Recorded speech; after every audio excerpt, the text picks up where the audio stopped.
After over 200 hours played, I feel like it's time to finally give my opinion on Amazon Game Studios' New World. The MMORPG released earlier this year, after many delays, and had a meteoric rise and fall in terms of player base. So let's get into it. For starters, I will say this. New World has a very strong foundation that seems to be plagued by poor dev design choices and systems, i.e., the removal of stagger from combat and the high watermark system.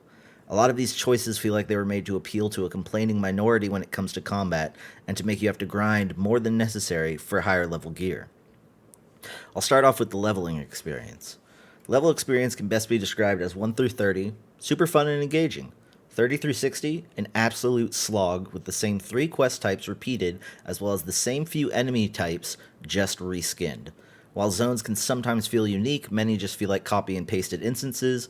A great example of this is the towns. While again, some look individual and unique, like the towns in Eden Grove, Reekwater, some just look like they've been copy and pasted. An example that has been proven on the internet that if you take Brightwood and I believe Windsward, they are the same town layout, just reversed.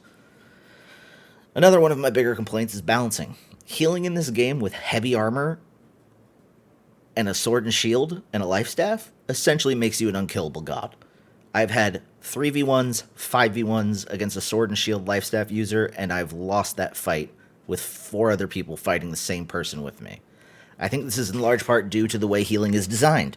Instead of single target heals being your most powerful, it's instead ground-based AoE that is stackable, which leads to them being plastered over the battlefield, and fights just turning into a who has more healers wins. There's really no skill here. It's mainly just, oh, you're not using a life staff and a shield and heavy armor? Well, you probably lose then. The vast majority of weapons and skills feel underpowered and unusable because they are outshined by the bigger weapons, i.e. the Great Axe, the Life Staff, and the Fire Staff. The game just doesn't mesh well. If you're playing melee, you better be in full heavy armor with a Great Axe or you are virtually never going to kill anybody. I know that the game pivoted several times during development, but some of these issues are glaring and are still unaddressed. I find myself wanting to play the game, but being max level, there's really nothing to do unless I want to grind the high watermark system, which is a system in place that once you hit level 60, mobs above level 60 have a chance of giving you higher level gear score loot. However, from what I understand, this is individual per weapon type, and armor is as a whole, but it is per piece. So, you ever switch from Great Axe to, say, Rapier? Well, get ready to grind the whole high watermark system again for just the Rapier.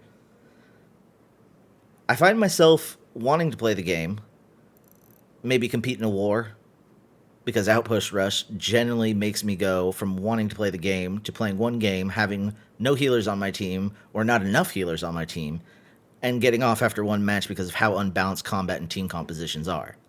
If you don't get healers, and they do, you lose. There is no alternative. There is no outplay. They will just out-heal all your damage. It's a game that the more time I put into it, the more frustrated with the design choices I became. Not to be disrespectful, but a lot of the choices made feel like they were made to make you need to play versus want to play.